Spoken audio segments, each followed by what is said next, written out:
I'm Les from Wyoming, and I was about renter's age when I first got this car. Not exactly, but I picked it up in California in 1967. I was 19 and drove it east where it lived for most of its life. It's been out here in the West for the last 3 or 4 years, and it's been breathed on and touched up, and it's now in excellent condition, ready to run the roads. These cars had to be ordered through your Ford dealer. You couldn't deal directly with the factory. And I can remember when my father and I went out and we made a deposit on the car. It was around $1,000 against a $6,000 car. Some fellow looked over our shoulder and says, "My Lord, you could buy a Lincoln Continental for that."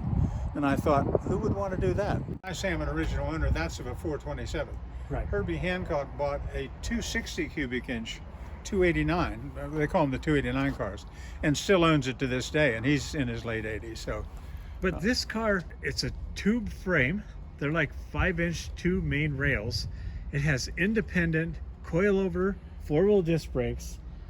For the date of this car, I mean, it is, and don't get me wrong, Corvettes had independent, but not like this, not with coilovers, and they had the crappy leaf spring rear end. But it was the weight issue too. I mean, these are 2,500 pounds full of fuel.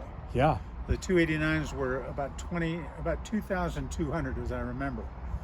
And they had leaf springs in the front. They started out with the worm and sector steering, went to rack and pinion in 65. Yep. And then they put the first 427 engine in a 289 chassis, which Ken Miles raced at Sebring and famously went off the road and hit the only tree on the course and wrecked it. Yeah, I mean, for its time, it really is an amazing, the whole ordeal's amazing. Carroll Shelby, what he did, the car itself, and the way it drives. I mean, if anybody ever got a chance to drive one of these, I drove it this morning and ran it through the gears, and we redid the engine. We didn't really redo it. Mike had it redone, and we had a little valve issue, but now what we did, we put a solid roller cam in it. We don't have to worry about the flat tappet cam. I know oils are better and yada yada yada, but this thing it really runs good now. There's about 100 miles in on the break-in, and we're gonna put a couple hundred more on it and turn it over to Aaron for his fine touch.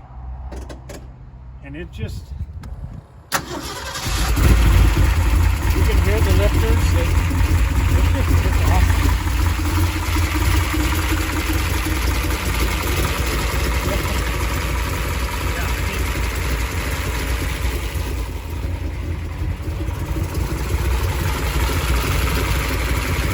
And I'm going to say this car's got, I'm going to say at least 500 horsepower, if not a little bit more.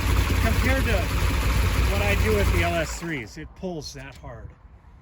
I mean, it's cool to just be able to stand next to this car, I think. Well, the happy thing for me, and the idea of having something that's never been touched versus something that's been gone through completely, is that the man that did it is the most well-known in the industry. Right. And he can and will assert, since he had every part loose from every other part, that this car has never been wrecked and it's totally original. And people don't realize too, this is an aluminum car. So you can't lean on it. I know this little dent here is probably an elbow mark or something from being worked on. Back here, it's got a couple little dings in it from people pushing in to get in the car. If you're in the car and pushing on the bodywork to get out, that'll do it, yeah. You just don't realize it, but it's really an incredible car.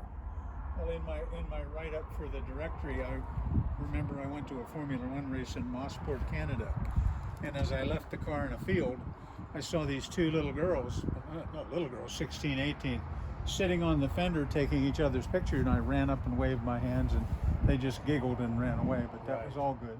Well, it's nice to have, and it's, I mean, it owns you as well as you own it.